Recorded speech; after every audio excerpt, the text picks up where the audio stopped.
कि कौन उन्हें मुलाकातों से रोक रहा है? देखिए जी, इस टाइम जो उनको शहबाज शरीफ साहब की कॉल आई थी कि मैं पूछ के बताता हूँ, तो शहबाज शरीफ साहब पूछ के बताए तो फिर हम उनसे पूछेंगे कि आपने किससे पूछा है, तो तब हमें पता चलेगा कि कौन उनकी मुलाकात रोक रहा है।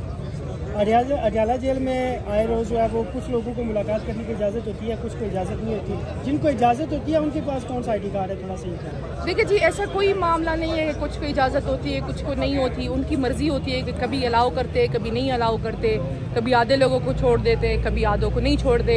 ये डिवाइड एंड रूल का एक फार्मूला वो अप्लाई कर रहे हैं ताकि खुद एक दूसरे के ऊपर वैसे। देखिए जी, ज़रूरी नहीं है ये सबको जाने दे तो PTI क्यों आपस में लड़े, लेकिन चूंकि ये कुछ को जाने देते हैं कुछ को नहीं जाने देते, डिवाइड एंड रूल का फार्मूला है, इस वजह से इतना क्योस है। लेकिन बात साफ सी है कि जब घर का सरबराह ना हो तो घर में छोटी बहुत चपलिश होती रहती है। बाकी हम खान साहब के साथ खड़े हैं, जो मर्जी कर ले, पीछे नहीं हटे। विशाल, आप ये बताइए कि खान साहब का हुक्म है कि जिस वक्त तक इंसाफ नहीं मिलता, फैसले नहीं आते, आप हाई कोर्ट के बाहर धरना दें और हाई कोर्ट के बाहर जाएं। क्या ये धरना आगे जारी रहेगा या? देखिए जी, हम यहाँ बैठे हुए हैं, हमारे कुछ नुमाइंदे अंदर गए हुए हैं, वो इसलिए, और मैं भी अभी अंदर जा रही हूँ, वो इसलिए क्योंकि हम चीफ जस्टिस साहब को उनकी जिम्मेदारियाँ याद दिलाने की एक नाकाम कोशिश कर रहे हैं। सही है, हमें पता है कि उन पे वो क्या कहते हैं, जू तक नहीं रेंग रही, लेकिन फिर भी हम उनको याद दिलाने की कोशिश कर रहे हैं और कुछ नहीं, अपनी तनख्वाही हलाल कर लें जो हमारे टैक्स के पैसों से आपको मिल रही है। तो हम यहाँ इसलिए कि केसेस लगाएं, मेरिट पे सुने। हम ये तो नहीं कह रहे कि हमारे हक में फैसला दें, हम कह रहे केस लगाएं, मेरिट पे सुने। इनको पता है हम ये मेरिट पे सुनेंगे तो बाकी कुछ नहीं बचेगा। गुज़िश्ता साल भी मैम एहतजाज हुआ था नवंबर में, अब की बार भी यही तैयारियां कर रही है। वज़ीर आला चेंज है तो कोई नतीजा भी निकलेगा? देखिए जी, साफ सी बात है, हमारे पास दो रास्ते हैं, या तो फैसले अदालतों में हो या फैसले सड़कों पर हो। हम पहला रास्ता चुन रहे हैं, हम आइन और कानून के मुताबिक, अपने हक के मुताबिक पुरअमन एहतजाज कर रहे हैं, यहाँ पे खड़े हुए हैं। सही है, लेकिन अगर हमें यहाँ से कोई उम्मीद नहीं मिलेगी तो हम सड़कों पर जाएंगे, और सड़कों पर जाना मेरे ख्याल से पाकिस्तान के इस्तेहकाम के लिए खतरनाक है। सेनेट में आपके ही जो है एक सेनेटर है, साबिक सेनेटर फैसल वाउडा साहब, जो कि आजकल आज़ाद है, वो मेरे ख्याल से साबिका तो नहीं है, वो तभी सिटिंग सेनेटर नहीं, आपके साबिक रहमान, वो ये कह रहे हैं कि अगर फिर आए तो फिर फेंटा लगेगा। पहली बात तो ये, वो हमारे या मेरे साबिका रहनुमा नहीं है, सही है। दूसरी बात ये है कि वो जिनके तर्जुमान हैं उन्होंने हमें पहले भी धमकी दी थी कि आप अटक पार नहीं कर सकेंगे। हम अटक पार क्या, हम डी चौक तक पहुंचाए हैं, तो हमें धमकियां ना लगाएं। देखिए, बात बड़ी साफ सी है कि हम पुरअमन लोग हैं, पुरअमन रास्ता इख्तियार करना चाहते हैं। अगर आप बदमाशी करेंगे तो अगर आप किसी को दीवार तक से लगाए तो उस दीवार से लगने वाले शख्स के पास दो रास्ते होते हैं कि या वो आपके कदमों में झुक जाए या आपको गिरबान को हाथ मिले। तो हम नहीं चाहते कि हम गिरबान पकड़ें। मैडम, ये बताइएगा कि आपके साबका पार्टी के कुछ लोग एक्टिव हो गए, शाह साहब से उनकी मुलाकातें हुई हैं, तो PTI उन पर तनकीद क्यों कर रही है अगर वो खान साहब को रिहा करवाना? पहली बात तो ये है कि वो अपने आप को रिहा नहीं करा सकते, तो वो क्या करेंगे? वो सियासी बेरोजगार लोग हैं, अपने आप को रेलिवेंट रखने के लिए कोशिशें कर रहे हैं। शाह महमूद साहब इस उम्र में खान साहब के साथ 2-2.5 सालों से मजबूती से खड़े हैं, जेल बर्दाश्त कर रहे हैं। इन्होंने ये जेल इसलिए बर्दाश्त नहीं करी कि ये सियासी बेरोज़गार लोगों के कहने पे वो PTI से या अलग हो जाएंगे या कोई और दड़ा बनाएंगे। ये सिर्फ एक इररेलेवेंट कियोस बनाने की कोशिश होती है। जब भी इस तरह तरमीम आती है उससे डाइवर्जन के लिए हरकतें होती है। तो साफ सी बात है, ये जो मर्जी कर ले, कुछ नहीं होना।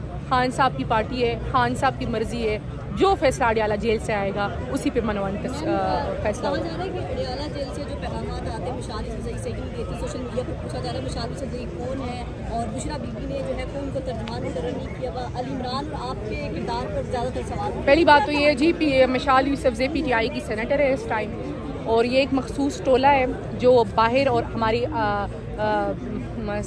जो यहाँ पाकिस्तान में वो इसलिए है, वो समझते हैं कि उनको ये समझे जिम्मेदारी दी गई है, टास्क दिया गया है कि वो लोगों को डिस्क्रेडिट करे, वो लोगों को बददिल करे, कंपेनें चलाएं ताकि पीछे हो जाए। मेरा उनके लिए साफ पैगाम है कि अपने लीडर के जो है ना रास्ते पे मनोअन अमल करूँगी, जो है ना आपको रुलाऊंगी, बस आप लोगों ने घबराना नहीं है।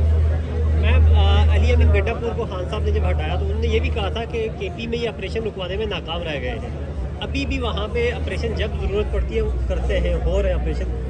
पीएम सुहेल अफरीदी भी तो नाकाम दिखाई दे रहे हैं। देखिए जी, पहली बात तो ये सुहेल अफरीदी साहब को अभी आए मेरे ख्याल से 2-3 हफ्ते हुए हैं। ये एक रियलिटी है कि इस टाइम भी खैबर पख्तूनख्वा में ड्रोन अटैक्स हो रहे हैं, मार्टर गोले हो रहे हैं, हमारे लोग शहीद हो रहे हैं। वज़ीरिस्तान के DPO पे हमला कराया गया है, वो इस टाइम शदीद ज़ख्मी हैं। हमारे हंगू के SP शहीद किए जा चुके हैं।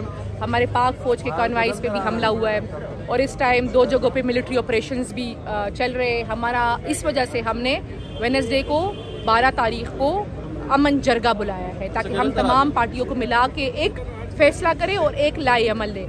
बात साफ सी है कि खान साहब ने वाज़े कहा है कि ना हम ड्रोन अटैक्स मानेंगे, ना हम मिलिट्री ऑपरेशंस मानेंगे।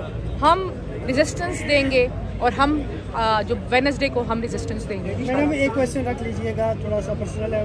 तो सलमान अकरम राजा के साथ थोड़ा सा आपके मिसाइल बने, कुछ सोशल मीडिया पे खासी जंग चली लफ्ज़ों की, तो मसला क्या है? कोई मसला हल हुआ? देखिए, पहली बात तो ये है कि सलमान अकरम राजा साहब से मैंने कोई मसाइल नहीं, वो हमारी पार्टी के सेक्रेटरी जनरल हैं और खान साहब ने उनको एक ओहदा दिया हुआ है।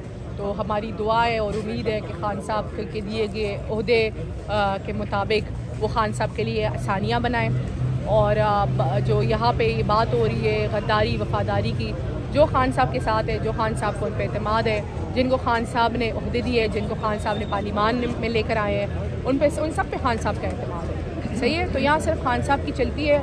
हाँ, कुछ लोग, मैं ना आपको एक बात बताऊँ, ये जितने भी लोग व्लॉगे बनाते हैं, ये जितने भी लोग मखसूस टोला जो बाहर बैठा हुआ है, जो ट्वीट्स करता है, असल में मैं उनसे इसलिए कुछ नहीं कहती कि हमारे पीछे व्लॉग बना के, हमारे पीछे ट्वीट्स करके उनको डॉलर्स मिलते हैं, तो उनके घर का चूल्हा जलता है। तो मैं उनके घर के चूल्हे नहीं बंद कराना चाहती। तो अगर वो मेरे पीछे व्लॉग्स करना चाहते हैं तो मज़ीद करें, मुझे कोई उनसे गिला नहीं है। अगर मेरे ज़रिए मैं एक वजह हूँ और उनके घर का चूल्हा बन रहा है, जल रहा है, उनको डॉलर्स मिल रहे हैं, तो कोई मसला नहीं है। मुश्किल वक्त है तो चले, मैं ही एक ज़रिया हूँ। जो रेडियो पाकिस्तान की शहादत में हमला हुआ था, KP हुकूमत जो मौजूदा हुकूमत है, ये कोई तहकीकात कराने जा रही है, किसके खिलाफ तहकीकात होगी? देखिए, जिसने कराया है, हम आज भी कह रहे हैं कि मुफलर पहने हुए लोगों ने हमला कराया, हमने नहीं कराया। हम तहकीकात कर रहे हैं, हम खुद को भी कटहरे में ला कर खड़ा करें, अगलों को भी कर रहे हैं। 9 मई एक साजिश थी। 9 मई इसलिए कराई गई कि PTI को क्रश डाउन करके साइड लाइन कराया जाए। हिम्मत है तो CCTV फुटेजेस दिखाए, हमें हमारे मुंह पे जो है ना हमारा जुर्म बताए, हमें सबूत दिखाए, तो हम मान जाएंगे। फिर आप जब हमें CCTV फुटेजेस दिखाएंगे तो मैं अलैहिल्लान कहती हूँ कि हम माफ़ी भी मांग लेंगे। जब तक CCTV फुटेजेस नहीं दिखाएंगे हम माफ़ी शाफ़ी नहीं मांगेंगे। बहुत शुक्रिया।